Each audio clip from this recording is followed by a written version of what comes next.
Comme chaque saison, l'édition du Pas de Paris 2017 a réservé quelques surprises avec son lot de merveilles et de coups de cœur que l'on a partagés avec les galeristes eux-mêmes. À la Galerie Créo, la lumière fuse de toutes les époques, principalement 60, 70, 80, mais pas que.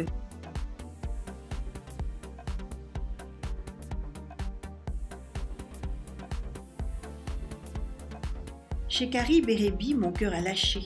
Devant tant de merveilles, Carrie a l'œil pour proposer des bijoux aussi beaux que singuliers, tous uniques. Et son coup de cœur à elle.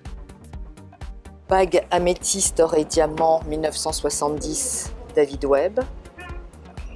Et cette bague contemporaine, sublime, comme une sculpture. Un artiste italien, que des pièces uniques, des pièces importantes. C'est de la tanzanite. Mes coups de cœur à moi, le Centaure de François-Xavier Lalanne. C'est une pièce qu'on ne voit jamais, le seul qu'on connaisse, est dans les jardins de l'ambassade de France à Delhi. Le deuxième, les fauteuils de tête de lionne de Diego Giacometti, parce que j'ai les mêmes à la maison, j'ai toujours adoré ce modèle. Le troisième, bonne question, j'hésite. Le tapis de Lalanne, parce que j'ai toujours adoré ce troupeau de moutons. Très célèbres les moutons de Lalanne, mais moi je craque pour la grenouille. Maison Rapin retient souvent l'attention avec ses meubles en marqueterie de pierre fine. Moi je l'adore ce point-là parce que vous avez les miroirs blés de Chanel, le luxe de Gossens, les meubles en ambre, les miroirs ambre de Roberto Rida. Et enfin, j'aime beaucoup le corail de Maurizio Epifani. Régis Mathieu éblouit tant avec ses restaurations qu'avec ses créations cette saison. Il surprend avec ses miroirs et cette sellette de Bugatti. J'aime les objets qui sont portés par un nom, quelqu'un qui prend un risque de mettre son nom dessus. Et cette sellette Bugatti, qui est de 1900, qui est vraiment moderne, m'a inspiré le lustre Oursin qui est à côté avec les pierres précieuses. Et ça fonctionne très très bien ensemble. À la maison, j'ai un trône Bugatti et le prototype de ces lustres-là, et ça va très bien. Donc je suis heureux d'avoir fait la jonction des deux. Transition 70s pour arriver au lustre Oursin, une splendeur.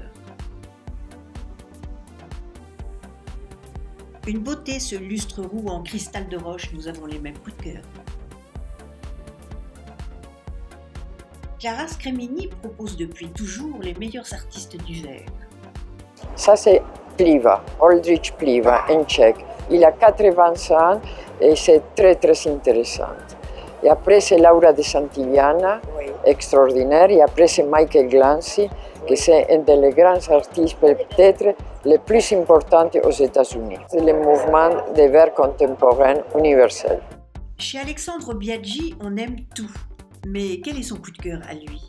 Ce tableau de Christian Beyrat, qui est une maquette, pour un décor qu'il a réalisé dans l'appartement de Marie-Blanche de Polignac, la fille de Jeanne Lanvin. Et donc on lui a fourni, j'imagine, une maquette en plâtre du décor, et il a fait cette esquisse. C'était évidemment sur le thème de la musique, puisque c'était une des grandes mécènes et amateurs de musique contemporaine à l'époque. Et voilà ce que ça donne, et je trouve que c'est un tableau merveilleux, plein de charme et de poésie, comme toutes les choses de Christian Beyrat. C'est toujours très émouvant, sa peinture, et il a fait beaucoup d'autoportraits. Moi j'adore les appliques en mica et corail. Ce sont des appliques réalisées par Janine Janet, qui est un sculpteur et créateur merveilleux, qui était une amie intime de Balenciaga, qui a fait beaucoup d'objets pour ses vitrines. Et là, c'est une commande faite pour le fameux Lord Glenconner, qui a été le propriétaire de l'île Moustique. Mais celles-ci ont été réalisées pour l'hôtel particulier de Londres, mais il les a emportées à Moustique quand il est allé vivre là-bas. Donc voilà, elle faisait partie du décor de sa deuxième maison sur l'île Moustique. Pierre Passebon, le passionné que l'on connaît, propose chaque saison des objets à histoire.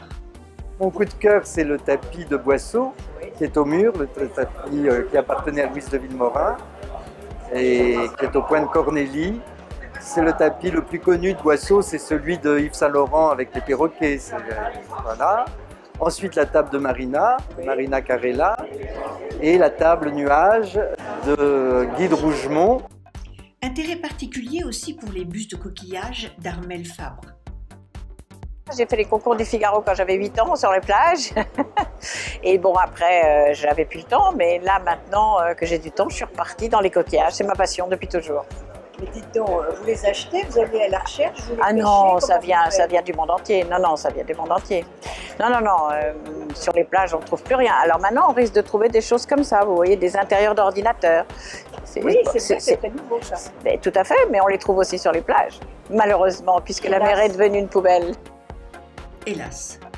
La galerie Négropontes partage une même passion avec moi, les Perrin-Perrin, des artistes verriers aux talents hors normes. Sophie Négropontes les a détournés de leur matière fétiche cette année, c'est purement sublime. C'est la première fois qu'on fait des éditions en bronze pour le verre. Ça se fait bien sûr en Brancusi lui-même, taillait une pièce, il faisait le plâtre, le moule, et ensuite il faisait les éditions en bronze. Mais dans le monde du verre, ça paraît presque une hérésie, ça chamboule un peu tout ce monde-là. Et voilà, donc c'est une idée qui est très personnelle, et je voulais vraiment mettre en avant cet aspect-là des artistes. Donc c'est à la fois un peu comme des bijoux.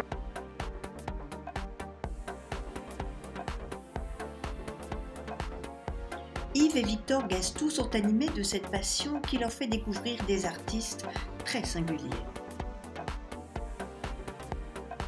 Mon véritable coup de cœur sur ce pad, c'est ce travail de cette mosaïste ou céramiste qui expose pour la première fois et qui est un travail comme une mosaïque romaine, avec un travail de patience. Il y a 4 ou 5 mois pour réaliser une pièce comme ça.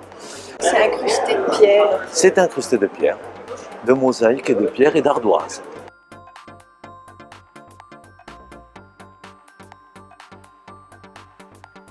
Cœur, moi j'ai la console de Emmanuel Jonkers, qui est une pièce contemporaine en schiste étoilé. C'est une matière absolument merveilleuse, qui est une pierre très chaude, très soyeuse, avec des pyrites incrustées. Il les a poncées de manière à faire des traînées, un peu comme des étoiles filantes.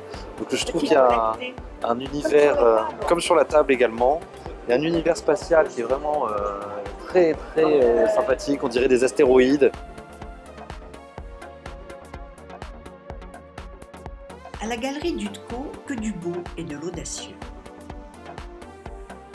Mon dernier coup de cœur, cet ensemble de sièges d'un jeune artiste contemporain qui a fait des sièges en marbre, tous taillés dans le même bloc de marbre. C'est le dernier artiste qui rentre dans notre équipe. Il s'appelle Victor Gingembre et c'est mon dernier coup de cœur, un jeune contemporain qui fait des merveilles. Mon coup de cœur à moi, mis à part Eric Schmitt, Sophie Cauvin, une artiste belge qui travaille avec le sable des pays qu'elle traverse.